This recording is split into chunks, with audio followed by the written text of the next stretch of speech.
programa Eu, Nós e Nosso Meio Ambiente Webdoc apresenta a série Barragens de Rejeitos, um desafio socioambiental. Recebemos como convidada a bióloga Marta Ângela Marcondes neste terceiro episódio. A cientista é professora e pesquisadora da Universidade Municipal de São Caetano do Sul e coordena o projeto Índice de Poluentes Hídricos do Laboratório de Análise Ambiental da USCS. Com um trabalho intenso de pesquisa de campo sobre este tema nos últimos anos, Marta participou de expedições organizadas pela Fundação SOS Mata Atlântica e tem realizado coletas e análises sistematizadas com sua equipe da USCS sobre os impactos causados pelos rompimentos das barragens de rejeitos minerários, respectivamente da Samarco, Vale IBHP e da Vale, na região de Bento Rodrigues, e da Bacia do Rio Doce Mariana em 2015 e em Brumadinho, na região do Rio Paraupeba, em 2019, ambas em Minas Gerais. Marta, obrigada pela participação no programa Eu, Nós e o Nosso Meio Ambiente Webdoc, que tem como tema, a questão das barragens de rejeitos no Brasil. Então, a pergunta, que você é a nossa convidada falando sobre a ciência, com a importância da ciência, da pesquisa, é justamente o que é um rejeito minerário, para a gente entender um pouco do que é composto, e qual, vamos dizer assim, o grau de periculosidade, que ele tem para nós, para a nossa saúde.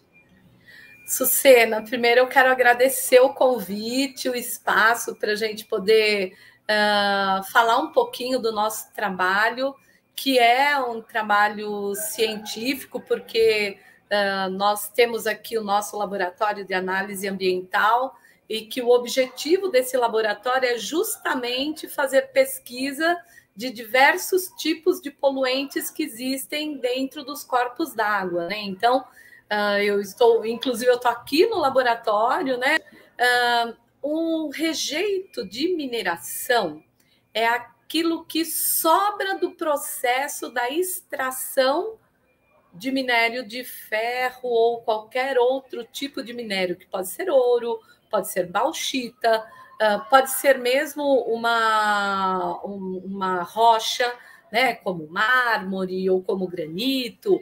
Mas no caso específico das barragens que eu mais trabalhei, que foram as barragens tanto da Vale como da Samarco, é um rejeito de mineração, de extração de minério de ferro.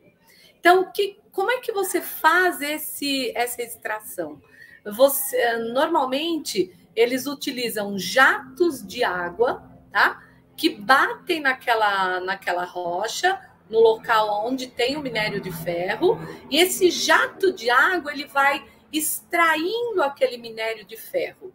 Só que vai ficando, o minério de ferro, você peneira e deixa o minério aqui nas peneiras que vão recolher esse minério. E o restante do que tem misturado com a água é aquilo que acaba chegando até a barragem, Então, esse minério, esse rejeito desta mineração, ele pode ter várias propriedades, mas ele vai ter muito as propriedades do que aquelas rochas locais tinham. No caso, por exemplo, da barragem da Samarco, que despejou 53 milhões de metros cúbicos de rejeito no Rio Doce, nós tínhamos como principal constituição do rejeito magnésio, manganês, o próprio ferro, e alguns outros metais que são considerados como metais pesados. Porque, às vezes, no processo de mineração, para você extrair o minério de ferro, você também usa alguns outros tipos de metais para que esse minério de ferro seja atraído por esse metal e que você possa retirar com facilidade. Gente, é só você imaginar assim. Imagina uma grande montanha que tem o minério de ferro misturado com outros elementos daquela rocha, E que você, de alguma forma, tem que fazer o quê? Pinçar esse minério de ferro e separar o minério de ferro do restante. Então, você tem que ter um processo para isso. A primeira coisa qual que é? É você desmontar a rocha.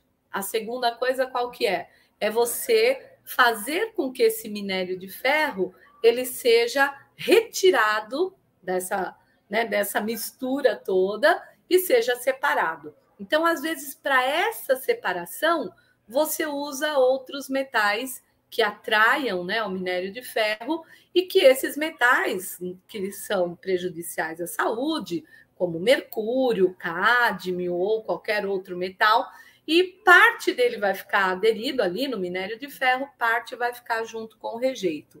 E aí, todo esse rejeito misturado com milhares de milhões de metros cúbicos de água acabam sendo guardados, entre aspas, nessa barragem. Bom, a gente já vê que o nome é rejeito, né? Ele está sendo rejeitado, que ele não vai fazer bem. Aí você citou alguns exemplos para a gente, né? O mercúrio, né? E outros com toxicidade grande, né? Se você pudesse dar mais um pouquinho de exemplos, né? Por que não combina, né? A questão dos organismos vivos com esses tipos de rejeitos, né? Quais são as periculosidades, né? Que você poderia citar para a gente? Nós temos, é importante que as pessoas saibam o seguinte: o nosso organismo, o organismo humano, assim como o organismo de qualquer ser vivo do planeta, ele precisa de alguns minerais para sobreviver, tá? Então, se eu falar para você manganês, magnésio, ferro, cálcio, todos esses elementos são elementos extremamente importantes para a gente poder sobreviver, tá? Porém, você tem que imaginar assim: eu preciso desses elementos em que quantidade? Uma quantidade muito pequena. Qualquer um que estiver nos assistindo, né, que por acaso fizer um suplemento de minerais para o organismo, vai ver que na suplementação normalmente vai estar escrito assim 0,001, né? Ou seja, você precisa de uma quantidade muito pequena para que o seu organismo ele se estabilize e consiga realizar todas as atividades necessárias para a sobrevivência, tá? Então, nós precisamos ingerir esse material, nós precisamos, por meio da água, né? Água mineral, por exemplo, ou por meio do alimento, nós temos que ter esses minerais no nosso organismo, tá? Porém, quando você ingere esses minerais em grande quantidade, eles vão ocasionar para o organismo humano um desequilíbrio. Não só para o organismo humano, como para o organismo das plantas, como para o organismo de qualquer outro ser vivo do planeta. Por quê? Porque como eles são necessários em pequenas quantidades, quando você insere uma grande quantidade desses materiais, você tem um desequilíbrio. Porque, assim, o organismo dos seres vivos tem uma coisa que nós chamamos de homeostase. O que significa isso? É um equilíbrio que o organismo tem para que as reações químicas que nos mantêm vivos, elas aconteçam sem nenhum problema. Então, essa, como o próprio nome está falando, né, homeostase, ela tem que ser mantida por conta dessas pequenas frações de elementos químicos. Quando você insere grandes quantidades desses elementos químicos, aí nós vamos ter um desequilíbrio. E aí você pode ter uma série de problemas. Quando o nosso coração bate, né, para nos manter vivos, nós precisamos de um equilíbrio ali, né, de entra cálcio, sai potássio, né, para que você consiga fazer a contração muscular. Esses elementos químicos em grande quantidade, eles desequilibram esse processo. Então, você pode ter desde uma parada cardíaca até problemas em músculos que não são músculos cardíacos, tá? O magnésio, por exemplo, ele pode ocasionar problemas seríssimos de esterilidade, principalmente esterilidade masculina, né? Porque na produção dos espermatozoides a gente precisa desse elemento, mas em pequena quantidade. Quando você manda em grande quantidade, você desequilibra essa produção de espermatozoides, então você pode ocasionar esterilidade. Aí nós temos cádmio, por exemplo, que é um elemento extremamente cancerígeno, ou mercúrio, que ele é também cancerígeno, ou outros elementos químicos que podem ocasionar problemas desde o sistema nervoso, nessa coisa, né, de equilíbrio, até o sistema reprodutor, impedindo a reprodução dos organismos, entendeu? Então, existe uma máxima do Paracelsus, que foi um grande cientista aí, né, da antiguidade, que ele dizia o quê?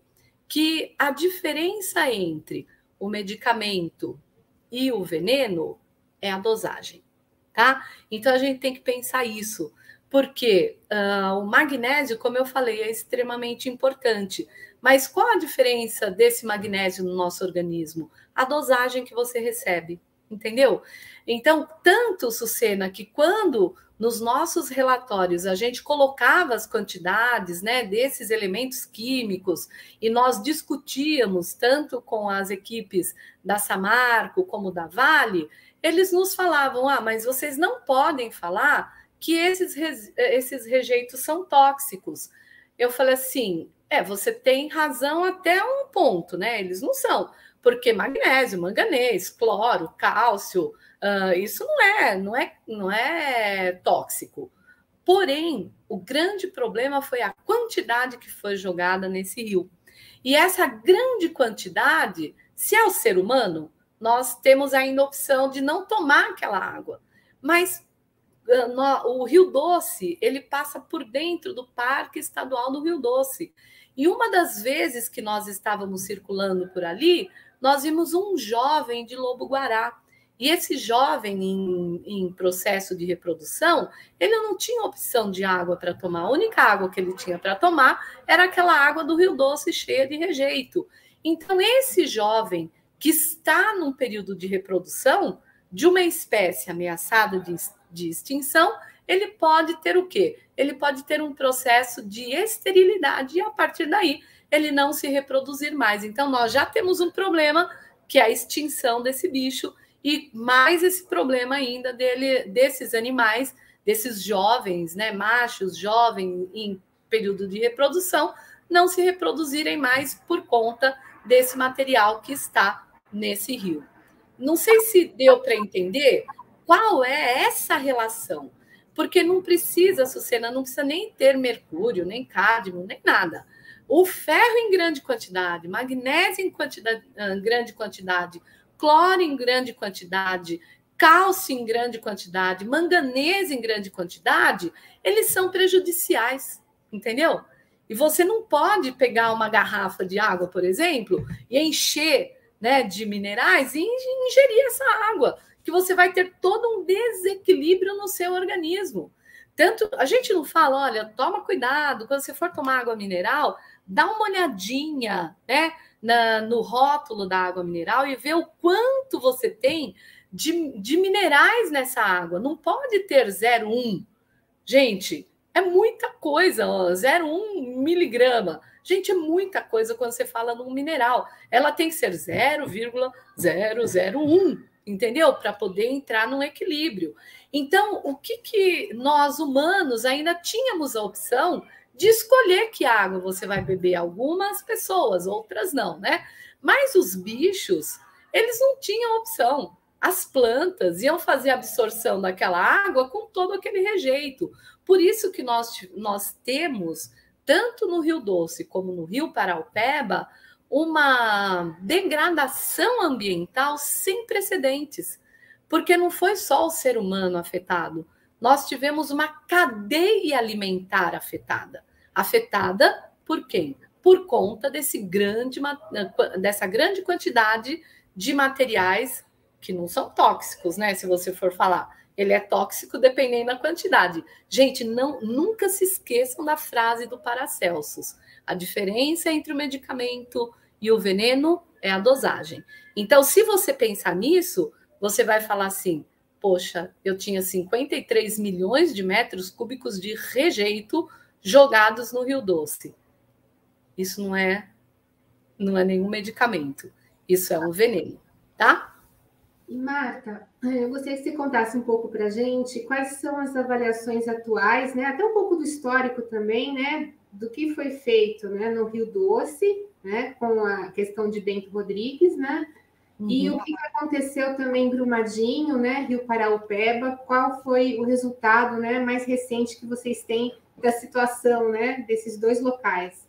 Sucene, então eu quero explicar um pouquinho qual é a grande diferença no tipo de barragens que nós temos aqui no Brasil e tipos de barragens que são rejeitadas em outros lugares do mundo, tá? Primeiro é o seguinte, as barragens que nós temos aqui no Brasil são as barragens mais obsoletas que existem no planeta, né? Já são tipos de barragens que nenhum lugar, países, óbvio, né, desenvolvidos, etc., ninguém mais utiliza, porque são barragens que elas são suscetíveis a rompimento, tá? O que acontece, gente? Imaginem aqui minha mão, né? Então, nós temos assim, nós temos a montanha aqui e o rio aqui, tudo bem? Então, as nascentes do rio estão todas aqui na montanha. E, obviamente, que a água dessas nascentes, elas vêm para o rio aqui e vai embora, para a bacia hidrográfica. Quando você... tanto a barragem da Samarco, lá perto de Bento Rodrigues, como a barragem da Vale, lá em Brumadinho, elas são esse esquema de barragem que eu vou falar. Como é que é? Então, você tem a montanha aqui com minério, você vai aqui, começa a jatear com água, esse rejeito vai sendo, né, retirado, e aí eles vão montando a barragem aqui, o que nós chamamos a montante do rio, ou seja, próximo das nascentes, tá? Então, o que acontece, gente? O rejeito vai sendo colocado aqui embaixo e o próprio rejeito vai constituindo a barragem. Então, ela vai sendo formada a partir da deposição do próprio rejeito. Entendeu? Então, ela vai, né? Você vai depositando material, e essa barragem vai se formando com a própria deposição do rejeito, certo? Então, o que acontece, gente? Qualquer instabilidade, essa barragem faz isso aqui, ela se rompe. Por quê? Porque ela é uma barragem extremamente suscetível a essa ruptura. Tanto que nós temos 50 outras barragens, que são todas barragens a montante, que estão com risco de ruptura. E só para vocês terem noção, a barragem da Vale, lá em Brumadinho, nem estava nessa lista de risco, de barragens em risco, né? Então, é esse tipo de barragem que você vai depositando o rejeito e formando a barragem aqui, é o tipo de barragem mais obsoleta que existe, que é a barragem a montante, e ainda utilizando milhões e milhares de metros cúbicos de água sendo gastos, né, para lavar tudo isso e jogar esse rejeito aqui. Para você estabilizar essa barragem, você precisaria fazer o quê? Uma grande contenção de concreto aqui, tá? Então, a barragem de Brumadinho, ela teve uma instabilidade na base, tanto que todos os vídeos, né, que mostram o momento da ruptura da barragem, a gente vê a barragem rompendo aqui na base dela, tá? Então, ela teve essa instabilidade, não conseguiram segurar a instabilidade e ela se rompeu. Então, infelizmente, é isso que nós temos. E o pior de tudo é que nós temos ainda uma condição de pessoas que se veem refém dessa mineração. Por quê? Porque a mineração, no momento, ela é extremamente importante, porque ela gera empregos, etc., mas ela também mata, né?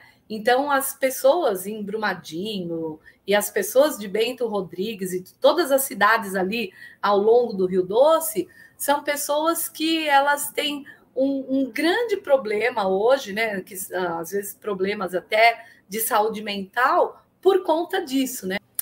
Em relação à sua pergunta, né, dos testes que a gente fez. Em 2015, quando rompeu a barragem da Samarco, a gente foi logo em seguida, né, uma semana depois, nós estávamos lá e nós coletamos água ao longo do rio e fomos acompanhando todo o processo até que esse rejeito chegou em Regência lá no Espírito Santo. E aí nós tínhamos uma situação assim extremamente complicada, que era como esse rejeito ele é muito espesso, ele não deixava entrar água, né, entrar luz na água, então nós tivemos uma morte, assim, de toda a base da cadeia alimentar daquele rio, tá? Fomos no ano seguinte, no outro ano, e eu tô indo agora em julho, né, agora no início de julho, eu tô indo tanto para Brumadinho como para Mariana, né, e eu vou até Regência, no Espírito Santo, para que a gente possa fazer uma avaliação da qualidade de água desse rio. Mas nesses anos todos, né, que nós acompanhamos, quais foram os resultados? Obviamente, assim, logo após a ruptura, nós tínhamos uma situação extremamente complicada de morte total dos organismos daquele rio, tá? Eu sou microbiologista ambiental, eu trabalho com bactéria, tá?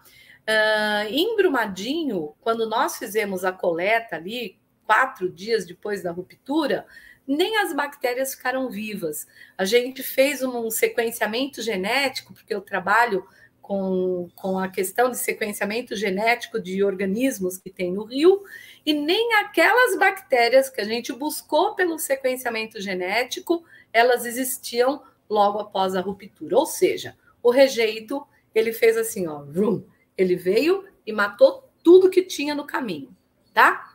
Com o passar dos anos, nós tivemos a entrada de outros tipos de micro-organismos para iniciar um processo de tentativa de reestruturação do rio, que não eram os mesmos micro-organismos que existiam anteriormente. Por quê?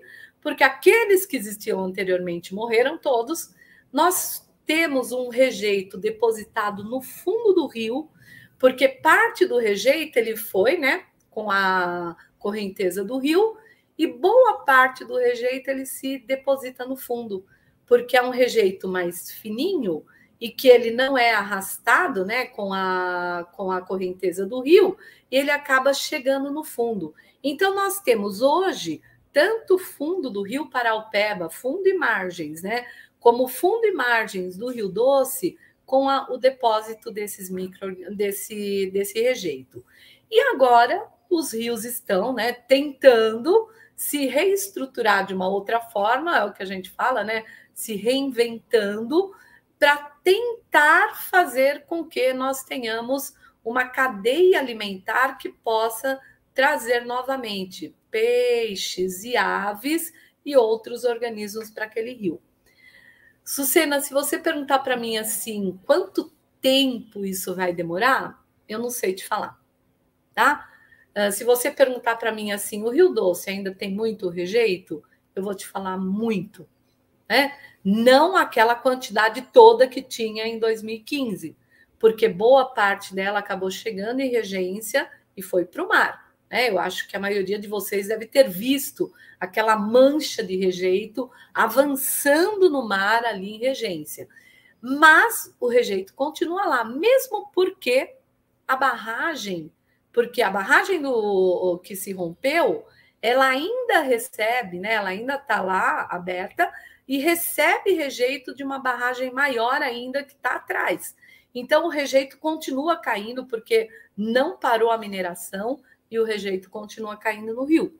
Então, nós ainda temos uma grande quantidade desse rejeito no Rio Doce, chegando no mar, lá em Regência, tá? O Rio Paraupeba, nós tivemos uma coisa um pouco diferente. A primeira delas é a quantidade de rejeito, que foi muito menor, foram 14 milhões de metros cúbicos de rejeito. Outra é que a Vale, eles começaram a fazer ali perto mesmo do córrego do Feijão, eles começaram a fazer pequenas barragens para reter o rejeito que ainda estava saindo da barragem, né? Para que esse rejeito não fosse mais para o rio. Mas o Rio Paraupeba ainda tem uma grande quantidade de rejeito no fundo, nas margens e passeando pela superfície. E o pior de tudo é que esse rejeito, o Rio Paraupeba, não sei se todos sabem, ele deságua no Rio São Francisco. E esse rejeito, com certeza, ele está chegando no Rio São Francisco. E quando a gente ouve você falar isso, aí fica a seguinte questão, né? Como é que é o comprometimento ecossistêmico? Porque, assim, ele está lá, né? Você falou, mas a qualquer momento pode vir à superfície, né? Então, é como se fosse vamos dizer assim, um elefante branco adormecido. Exatamente, Sucena, você falou perfeito, porque assim, nós temos esse rejeito ainda está lá.